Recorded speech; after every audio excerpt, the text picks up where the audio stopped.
Looking at how one thinks about discounted cash flow actually in equation form, the thing to think about is that value accumulates based upon whether or not you're counting your cash flow today, your cash flow that comes next year, the cash flow that comes in year 3, year 4, year 5, year 6, off into the future to some end.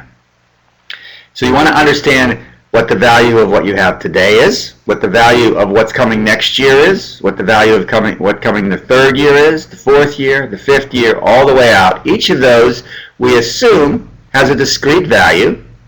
You don't get your quote dividends until the end of the year, so there's a discrete value. And you want to say, okay, how much is this worth for me today? And this analysis comes from the use of the idea of a bond, which you invest, say, $100,000, and you get what's called a coupon, which means every quarter or every year you actually get a check in the mail. If the bond has a rate of 5%, and you invest $100,000, every year you would get 5% or $5,000 a check in the mail. That's the coupon. Actually, what happens is you tear one, the old way with paper and everything, you tear one off and you go to the bank and you get your coupon rate, the $5,000 every year. And that is how this whole idea, that's the model for how this works. Putting your money into a corporate bond would give you a coupon of 5%. And they guarantee they're going to pay it, and they guarantee they're going to pay it before any of their shareholders get any money. That means it's riskier to be a shareholder than a bondholder. Therefore, the rate has to be higher than that 5%, which we just use as an example. And that same process trickles through the economy. So when you think about dividends or potential value that you accumulate through capital appreciation, is the same idea. Every year there's a certain amount you get, and that's the idea of these free cash flows. In the last video, we talked about how you calculate the free cash flows. In this particular case with this equation, the value of our asset, it was a bond in the other situation, but here it's the value of your enterprise.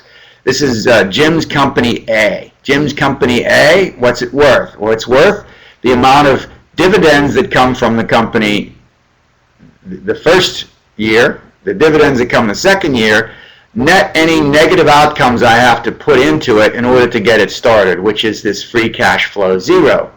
I have to pay $100,000 and I put it in, and then I get 5% every year forever, right?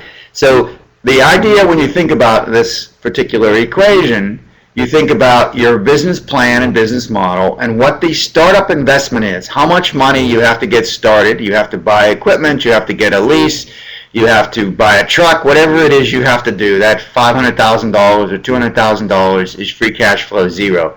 You pay that at the very beginning, and it's generally an outflow or a negative number. Hopefully, your free cash flows start to turn positive. It may be that free cash flow 1, which is at the end of your first year, might also be a loss, which would be another negative cash flow, negative $100,000 or something like that. But it may be positive, and what you're trying to do, obviously, with your business plan is turn the business positive within the first couple of years. And then you start getting positive cash flows for free cash flow 3 and free cash flow 4 and free cash flow 5 and all of those things. So first you figure out these cash flows. The second step, and that is these F1, 0, 1, 2, 3, 4. You figure those out. And by the way, they should come directly from your business plan. They would be off of the free cash flow statement and modified cash flow statement. If you use the model that we've talked about in the class, you use those numbers and roll that out, and that becomes your free cash flow numbers. The next step that you have to do is you have to figure out what your discount rate is. In the technical sense, it's the weighted average cost of capital for firms.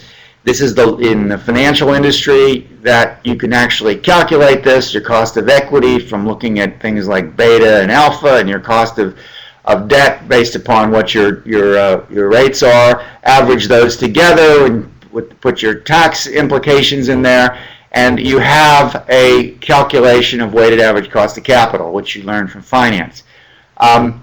In the arena of a startup business, you don't really have a weighted average cost of capital because typically, you do, but it involves really only equity. You have very little debt. It's very hard to raise debt capital for a startup business. So it's really the cost of equity.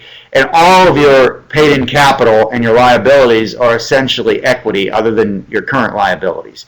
And so therefore, how much do investors expect from you when they invest in your company? What kinds of returns do they expect? This is dependent upon the situation generally, but a rule of thumb that people tend to use in the industry because they have such high return requirements and their investors that put into their fund are looking for high returns in the overall portfolio. For any given business, they typically like to have 5 to 10 times their money back in 3 to 5 years, which means if they give you $100,000, they want $500,000 to $1 million back in a payment when they liquidate in the 3 to 5 year time frame. This is a huge rate of return, as you could calculate, but roughly when you think through this, and this is a heuristic, not an actual fact or not an actual calculation, but that is somewhere in the 50 to 60% return. So that's like $100,000 that they invest. The next year that should be worth $150,000. The next year it should be 1.5 times 150, whatever that number is, and grow at a rate like that very fast. So the discount rate that one can think about from a startup model to give you a sense of the valuation process is a 0.5. So the R in this case would be something like 0.5. 1 plus 0.5 or 1.5 raised to the first power for the first year, the second power for the second year, and onward. As I said, this is a huge rate of return, which is one of the reasons why there's so much potential for making money when you look at business, when you look at the venture capital industry. All right? The last thing you have to worry about is you can only plan so far out, particularly with something that has such complexity as a startup business and so much uncertainty. So you do have this problem of what do you do in the last year? What do you do in your final, for that free cash flow N? Which if you do your business plan is 4 years, N would be 5. So your 5th year, how much cash flow can one expect in that 5th year? That's the challenge of free cash flow N. Or if you have a 3-year business plan, what can you expect in year 4 or year 5?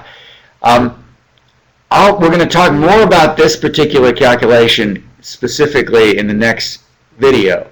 But the way to be thinking about this and the way we talk about it is, notice that I said that venture capitalists want their money 5 to 10 times what they've invested in 3 to 5 years. What that means is, and there are reasons for this, 3 to 5 years out, they want to get out of the investment. And the reason for this is that typically their investors give them money in funds that are like 5 to 10 year long funds, and then they want their money out again. So in order for them to invest in you, grow your business, get out of your business so they have money to give to their investors, they have this rather constrained time frame. You have about 5 years in order to deliver the value. 5, 6 years, something like that. It got up to 10. It all depends, right? And sometimes they hold on to you, whatever. But the point is, they're going to want this return a few years out. So the way we think about it is the free cash flow in year N is when the business is sold. In other words, you start the business, you grow the business, it's now making $1 million in revenue, it makes $100,000 in profit every year, and it is then sold to someone else, or it is an initial public offering. And how much would this business be worth if it was sold? Because if it was sold, and me as an investor owned 50% of it, and you were able to sell it, it was $1 million in sales, and you were able to sell it at 10 times sales because it was growing so fast, you sold it for $10 million, I would be able to get my 50%, which is $5 million. So as an investor, I put money in at the beginning, $1 million, you grew it, It's now worth 10. I own 50%. We sell it. I get my 5 million. So my 1 million went to 5 million in 5 years. That's how you think about the free cash flow in year N, year 4, year 5, whatever. You're essentially selling. Now this is modeling. It doesn't mean that you as an entrepreneur give up your business. It could be that their share is sold to someone else. So another company owns 50% of your company. It could be that everybody sells and the whole business is sold. It could mean that it's sold to the public. That is, it's an initial public offering. You still run it and everything, but now the investor, the venture capitalist who is there for the startup, is now out of it, or uses the money that is freely traded if it's a public company, and they actually distribute shares of your company to their investors. But they're valued in the market, so they know how much money they're getting back, and it's liquid. That's the process. In the next video, what I'm going to talk about is the actual technical calculation of how one does the terminal value calculation without the selling, and then we'll talk about how one values the final cash flow when you're thinking about selling the business, and those will be in the upcoming videos.